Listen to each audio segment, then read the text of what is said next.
Hello world, Frida Darcy and one Patricia O'Connor here, and we have got ourselves a soggy day. But look at those colors against the gray skies. In California, especially the part of California I live in, we don't get a whole lot of rain. And so whereas rainy days might be kind of gloomy as compared to the normal sunshiny days, they're so infrequent that they're just kind of special, you know? This is and I get to say that especially because it's my day off and I get to spend a day like this indoors. And it is cool and probably low 50s. And tonight it'll probably get up into the upper 30s. We were in the upper 30s a night or so ago. I'm just going to do a little quick look. This afternoon I'm going to bring in a tree. I'm not sure which one yet. Somebody will, a lucky victim. We've got a lot of stuff we can be doing. We can be shaping up that guy. We can be shaping up that Dawn Redwood. I plan to set up a chair here or something, and like a milk bucket at some point in a couple of days for a video whenever I start trimming that, just to make that easy. And it'll be a sit under the trees and do a thing. So I'm gonna be bringing that in to do that, but I could be doing that oak, I could be doing that oak, I could be working on that. One of those guys will get something, will get brought in tonight, and we will do our normal weekend spot. But right now, while everything was just so cloudy and rainy and foggy, and the trees look crisp and lush, and they're just kind of like drinking up all this water-filled air. Everything just has a nice look about it. But this was also a good time to talk about what's going on with, we're just going to do a little catch up with our trees. And also something that's come up the last couple of days. I'm just going to do a little quick show you. This is how our little pines are going. This would be the literati style shaped bin that I did. This one is just a simple twist bin. This one is more of a pretzel. This one is more of a pretzel. This one I think is more of a canyon bin, as is this one. I love the way all of these came out. This is my cascade. That's a pretty serious little cascade. It's got some good twists in it, like maybe it was in a canyon, and then it comes back around this way, and like a snake. And then at the very bottom, it tucks back up. I'm pretty happy with the way that came out, especially seeing how I haven't done a cascade before that, I don't believe. Now I'm just gonna pan down. All of this stuff has been heavily watered the last couple of days. I cannot keep, I haven't been trying to, but we've been having a lot of water come in over our, on our balcony. So basically that hasn't put me in too much trouble currently. That just means I'll water less. I am in trouble. Well, probably not, but only in the most negative sense. I have one of my trees, I believe, has succumbed to overwatering, and I wouldn't be doing anybody any favors if I kept this part to myself. In fact, that's kind of not my style.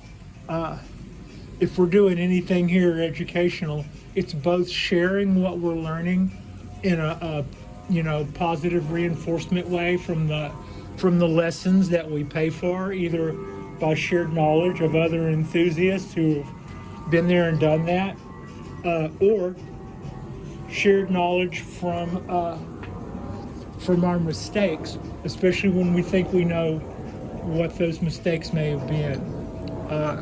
I'm just kind of not going too crazy with the defoliation of this cypress tree. And the cypress tree is not really what I'm speaking of. I'm speaking of my ponderosa. to my right. To my left is a small ponderosa that's still doing very well. It's hanging in there and doing quite nice. I believe I've lost my big ponderosa.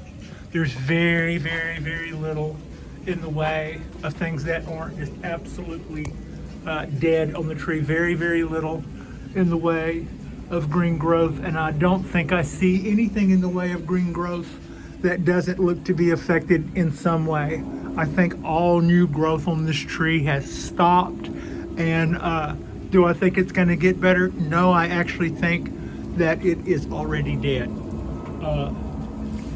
Somebody mentioned earlier that it might have gotten something. Well, I had treated these guys like I had treated all the rest of my trees with a systemic. But what I suspect happened here is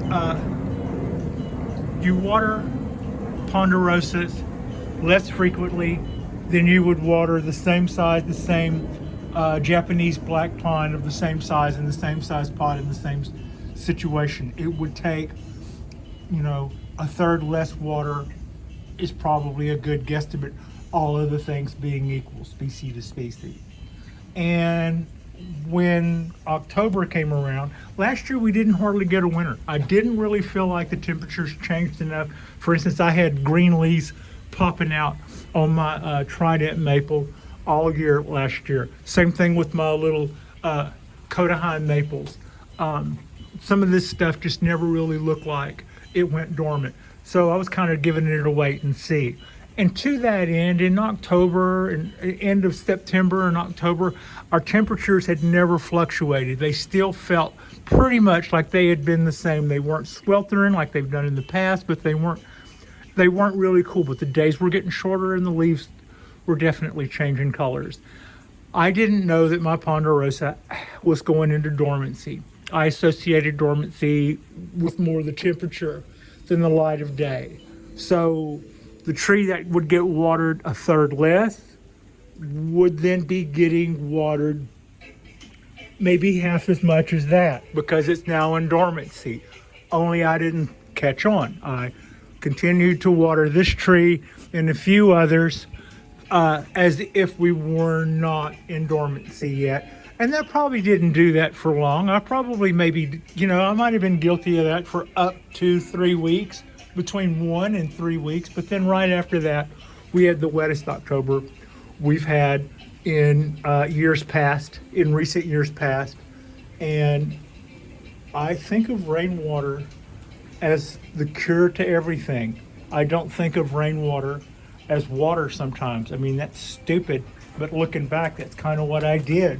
When it came time to water these trees less, I knew to do that, but I didn't equate the increase in rain that was predicted as being an overall big effect to that. I thought, well, rainwater's better than normal water anyway. I'm sure that the trees have no, they haven't. They haven't cured themselves of, So I overwatered it when I should have been backing off. I was still giving it water like it was in full season, and then when I finally did back off, Mother Nature took over and watered the tree again heavily for the next 3 weeks. And then last week, I had figured it out for a while and had stopped watering it, but then last week, having moved it to there earlier this week, I should say, it got rained on again because I didn't bring it far enough back. Last night, knowing that the showers were coming, I put a plastic bag around the base to make sure it stayed dried in there. But one way that I knew that we were in trouble was after the last time it got rained on, over a week later, we still hadn't moved all the water out of that pot. I believe that all the action in here has stopped. I don't believe my large ponderosa may be my first bonsai tree death, which I gotta say does not feel good. This is a 175-year-old tree. It's one of 2 that I purchased from the grower. The second one is doing fine. I think the first one, this one, that's on me. And I have lost up till now, I've lost mostly seedlings or things that I planted or dug up out of the off the grounds, you know, like digging up stuff in the base of trees before the weed eaters come and get them. And I've had a low success rate with that, but I haven't actually killed a bonsai tree yet. And this will be my first one. So no, that isn't good. It was an expensive tree. It was an old tree. It hung out and did just fine until my errors or my mistakes may have led to its demise. So I am going to continue to stay at bay. I'm continuing to wait until everything dries out in there completely like I've been doing. And then at that point, when it is ready again, I will add water to that pot. I will continue to watch and see if any new sprouts come out. As far as I know, the Ponderosa that I called Hondo has passed. I mean, there is that much green, but even that much green, frankly, doesn't look that good. So yeah, what does it feel like? Yeah, it hurts. It doesn't hurt as bad as, say, losing a pet, but yeah, I don't like this. It doesn't feel good. But life goes on, and we still have quite a bit to do. I've got a oak tree here that I need to put some shape to. I could do a little needle reduction on this guy and a little fall cleanup on this guy, and we could do probably our last, every one of these I say this the last, we could probably do our last clip back on this cork bark oak. And here in a minute, at some point, within a couple of weeks, I think we will probably be ready to maybe repot this thing. It's gonna go back in its same pot, but it's risen up somewhat, so we will clean it up, clean out the neighborhood, put some new substrate underneath it, do the whole thing and put it back together. That's coming up. So there's definitely so many good things to get started on, but I just thought I would take a minute and show you what's been going on and show you how everything looks in this light. It's kind of different to see everything on our cloudy, rainy, hot cocoa or hot coffee kind of days. Now I've had several people, I've had a person a week talk to me about bonsai. I guess it's the kind of time of year where maybe you think about hobbies or bonsai trees or something. But if I wanted to do bonsai, but I had an active life that might take me camping for a few weeks or something, these guys, or those two wisterias back there, this Japanese wisteria, that Chinese wisteria, that little white Japanese wisteria, these cypress trees or that little bald cypress trees, you can put all of those trees in a pan of water. Like if your pot was this deep and you had a pan of water that deep, you could put it in a pan of water and the tree won't go without water, but it won't drown either like other trees would. I'm not saying you do that before you go to vacation with your trees. That will kill most. It will not kill a cypress tree, and it will not kill a wisteria. So that's how a person who is not necessarily a total bonsai person could be a hobbyist and have a bonsai wisteria or bald cypress. There are other trees for which you could do that too. If your reason for not getting into bonsai is maybe you don't have a balcony that faces good light, well, buy a good light. Or maybe you don't have a balcony at all, you have a window, and find out what kind of light you're getting out of your window. Is it north, south, east, west? Even healthy trees that were collected in the wild don't always like the afternoon light, and some trees do not like the early morning light. The difference with those is when the sun is low on the horizon, it can burn more. Orchids will get burn spots on them. That's why they tend to, a lot of times you'll see them growing in forks of other trees. They're kind of living a dappled, shady life. They like it where it's shady. So those are two trees, for instance, you know, the wisterias and the bald cypress that are very, very rewarding. I mean, neither one of my species, let's see, 1, 2, 3, 4, 5, 6, 7. None of my 7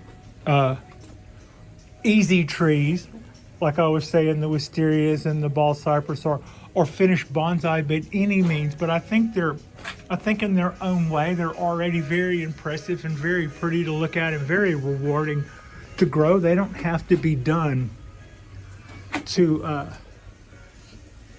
for you to feel like you're really doing it, you know, and getting that good bonsai joy. And you can see the progress that comes with these guys. And it's very rewarding. But look at those colors too. So if I had a busy lifestyle and I wanted to get into bonsai, there are 2 trees that I could have off the top of my head that that would allow me to put the pot in a little tray of water somewhere and make sure that stayed topped off, and then I could blow town for a couple of weeks and it would be fine. If it didn't get adequate light, then an LED light, those things, that wouldn't be like leaving the iron on. This thing makes no heat. It makes like no heat. I see little birds hanging out on this thing. So it's not going to burn your house down if you had one of those on a timer. And that's how you would do those 2 things. If it's a tropical, put a tray of water underneath it so that it doesn't dry out if it's in your house and it gets too cold. If it's not a tropical, don't bring it in your house. And if it is a tropical, take it outside in the summer whenever you can. There's not really such thing as an indoor tree. There's just outdoor trees that will die if you bring them in ever.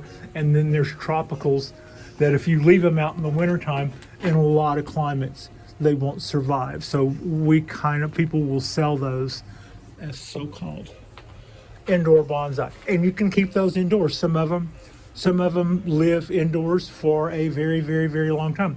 I think one of the oldest bonsai trees, is in a greenhouse. Yeah, big old huge, I believe it's a ficus, 1,000-year-old. So, yeah, anyway. Bonsai. That would be something I was going to do if I had restrictions of light restrictions or space restrictions, or if I had time restrictions. Other than that, I think that this is pretty much